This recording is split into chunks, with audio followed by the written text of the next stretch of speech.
سکون انسان چاہتا ہے. اللہ سبحانہ وتعالیٰ قرآن میں کہتا ہے الا بذکر اللہ تطمئن القلوب. اگر چاہتے ہو سکون حاصل کرو، اطمینان حاصل کرو، تو اللہ کہتا ہے میرے ذکر کے علاوہ کسی شے میں سکون نہیں ہے. مجھے چھوڑ کے سکون تلاش کرو گے، بے سکونی سے مبتلا ہو جاؤ گے، بے سکونی میں مبتلا ہو جاؤ گے. عزیزان گرامی، آج پوری دنیا میں چلے جائیے، ہر انسان دوائیں کھا رہا ہے اور نہ جانے کیسے کیسی ادویات ایجاد کر دی گئی ہیں سکون قلب کے لیے، ذہنی سکون کے لیے. لیکن اللہ سبحانہ وتعالیٰ کہتا ہے کہ نہیں، ذرا ایک مرتبہ مجھے یاد تو کرو. جس دل میں، جس ذہن میں میری یاد ہوگی، سکون ہی سکون ہوگا.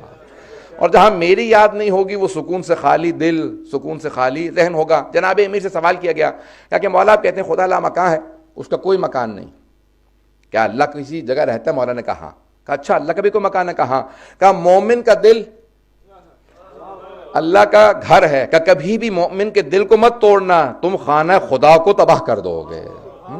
تو کبھی ایک دوسرے کو اذیت مت دو، اسی کے اندر سکون نصیب ہوتا ہے. عزیزان گرامی، اذیتیں دینے سے سکون نہیں ملتا، اذیتیں دور کرنے سے سکون ملتا. عزیزان گرامی، اب آئیے ذرا ہم آسائش چاہتے ہیں. توجہ لوں کہ میرے ساتھ، ہم اپنی زندگیوں کے اندر آسائش چاہتے ہیں. آسائش ہے، انسان چاہتا ہے سکون ہو زندگی کے اندر، کمفرٹس ہوں. بہرحال اب ایک پوری بحث ہے. نیسیسٹیز آر واجب، کمفرٹس آر مستحب، and luxuries may not be allowed. اس سے زیادہ میں نہیں کہنا چاہتا ہوں، اس کو میں نے انگلش میں کہہ دیا، اب اگر کہیں گے تو اردو میں ترجمہ بھی کر دوں گا.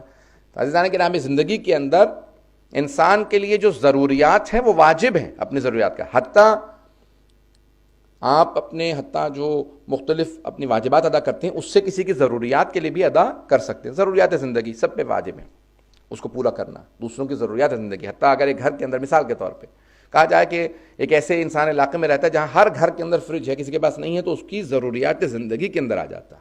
اسی طرح سے اور بہت سی چیزیں جو ضروریات زندگی شمار ہو. کچھ چیزیں وہ انسان کی زندگی کو آسودہ کرتی ہیں. انسان کی زندگی کے اندر بہت آسائشیں ایسی ہیں، تو ہر انسان چاہتا ہے کہ وہ کمفرٹس ہوتی ہیں کہ انسان کے پاس یہ چیزیں ہوں تو انسان کی زندگی ذرا پرسکون ہو جائے گی. اور کچھ چیزیں ایسی ہوتی ہیں کہ جن کو لگژری کہا جاتا ہے، جو آسائش سے بالاتر ہیں، یا بہت سے لوگ اسی کو آسائش کہا جاتا ہے، بہت سے لوگ اپنی زبان میں اسی کو آسائش کہتے ہیں، جہاں انسان شاہانہ زندگی بسر کرنا چاہتا ہے، بادشاہوں کی طرح سے رہنا چاہتا ہے، رؤساء کی طرح سے رہنا چاہتا ہے، نوابین کی. عزیزان گرامی، بہت سے بادشاہ، بہت سے نواب بھی ایسے رہا کرتے تھے جیسے ان کی حکومت میں، ان کے ملک کے اندر بہت سادہ لوگ رہا کرتے تھے. عزیزان گرامی، ایسے ہم نے بہت سے افراد سے متعلق تاریخ میں پڑھا بھی ہے اور لوگوں نے لکھا بھی ہے کہ جو افراد سب کچھ ہوتے ہوئے حکومت ذمہ داری ہے اپنی زندگی کو بہتر بنانے کا ذریعہ نہیں ہے.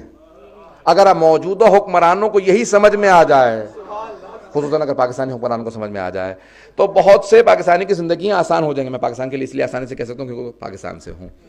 عزیزان گرامی، زندگی، اب انسان کے پاس اگر دولت بڑھتی ہے، عہدہ منصب بڑھ جاتا ہے، انسان کا عہدہ یا پوزیشن بڑھ جاتی ہے، تو انسان کا یہ عہدہ، یہ دولت انسان کی زندگی کو بہتر بنانے کے لیے نہیں آیا، بلکہ دوسروں کی زندگیوں کو بہتر بنانے کے لیے آیا. اللہ نے دولت اس لیے دی ہے کہ دوسروں کی زندگیوں کو بہتر بنائے. عزیزان گرامی، اگر اللہ دولت عطا کرتا ہے تو وہ یہ چاہتا ہے کہ انسان دوسروں کا زیادہ خیال رکھے، دوسروں کے زیادہ کام آئے. امام حسن مجتبی علیہ السلام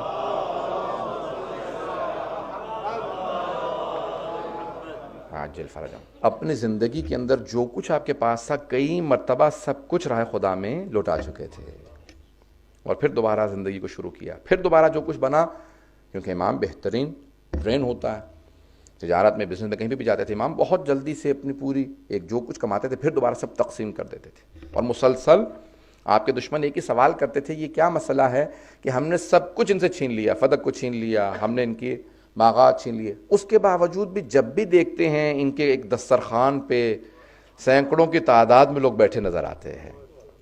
عزیزان گرامی، یہ امام علیہ السلام کی سخاوت ہے. انسان کا جوڑنا، انسان کا جمع کرنا اللہ کو راضی نہیں کرتا، انسان کا لوگوں میں تقسیم کرنا اللہ کو راضی کرتا. عزیزان گرامی، آج دنیا میں بے انتہا مسائل ہیں، کیونکہ میرے ذہن میں نہیں تھا کہ بی بی کی بھی مجلس ہے، تو میں انشاءاللہ آج جناب سید الشہداء اور جناب زینب دونوں کے مسائل پیش کروں گا، تاکہ دونوں طرف سے انشاءاللہ 2-4 منٹ، 5 منٹ کی، زیادہ سے زیادہ 5 منٹ کی زحمت دوں گا، اس کے بعد پھر مسائل پہ آ جاؤں گا. عزیزان گرامی، زندگیاں انسان کی بہت تیزی سے گزر جاتی ہیں، اور انسان یہی سوچتا رہتا ہے کہ میں اس کو کیسے بہتر بناؤں زندگی. اگر انسان اس تگ و دو میں صرف کر دے کہ میں اپنی آخرت کیسے بہتر بناؤں, تو اسی زندگی میں سکون بڑھتا چلا جائے گا. بعض اوقات انسان کے پاس سب کچھ ہوتا ہے لیکن ذہنی سکون نہیں ہوتا, اور بعض اوقات اگر آپ کسی بہت ہی نادار انسان کے پاس جائیں گے تو بہت سکون, بہت ہی قلبی اطمینان ہوتا ہے اس کے پاس. اس کی دنیا بہت چھوٹی ہوتی ہے, وہ اس دنیا کو چاہتا ہی نہیں ہے, لیکن آخرت میں اس کا مقام اگر آپ دیکھیں. اسی طرح سے بعض افراد دیکھنے میں بہت طاقتور ہوتے ہیں لیکن اگر ان کی روح کو دیکھیں, ان کی معنویت کو دیکھیں تو بہت ضعیف لاغر اندام. اور بعض اوقات افراد دیکھنے میں بہت کمزور ہوتے ہیں, بوڑھے ہوتے ہیں, لیکن ان کی روحانیت, معنویت اگر ان کی روح کو دیکھیں تو بہت طاقتور ہوتی ہے. ہم تجسیم اعمال کے قائل ہیں. اب اس کی بحث میں نہیں جا سکتا, وقت نہیں ہے. ہمارے تمام اعمال مجسم ہو کے آخرت میں ہمارے سامنے آ جائیں گے. یہ جو اعمال ہیں, اچھائی برائی, یہ آپ سنتے ہیں نا کہ بعض اوقات قبر میں کیڑے مکوڑے, بچھو, سانپ وغیرہ, میں ڈرانے والی بات نہیں کروں کوئی بھی. یہ انسان کے اعمال ہیں جو مجسم ہو کے آخرت میں سامنے آ جاتے ہیں. اور بعض اوقات آپ سنتے ہیں کہ کسی قبر میں نور تھا, اس کی قبر کے اندر لوگوں نے دیکھا تو اس نے تاج پہن رکھا تھا, بہترین لباس تھا. یہ اعمال ہیں جو مجسم ہو کے آخرت میں سامنے آتے ہیں. تمام احادیث کی روشنی میں اگر دیکھا جائے جو سب سے با ارزش اور سب سے جو قیمتی شے آپ کے پاس ہے وہ ہے ولایت علی بن ابی طالب علیہ السلام. محمد وعجل.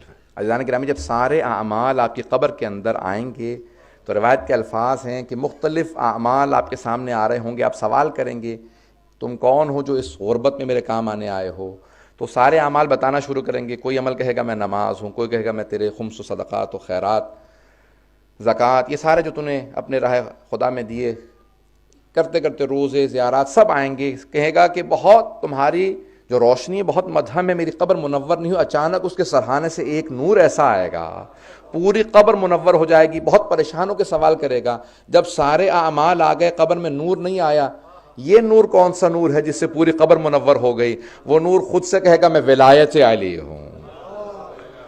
اگر آپ دیکھیں مناظر الاخرہ شیخ عباس قمی کی, انہوں نے ساری پریشانیاں آخرت میں جو آنے والی ہیں اور ان کے حل کیا ہیں, کہ اپنی اگر زندگی میں انسان پابندی سے آیت الکرسی ہر نماز کے بعد پڑھتا رہے تو عذاب قبر سے محفوظ رہے گا.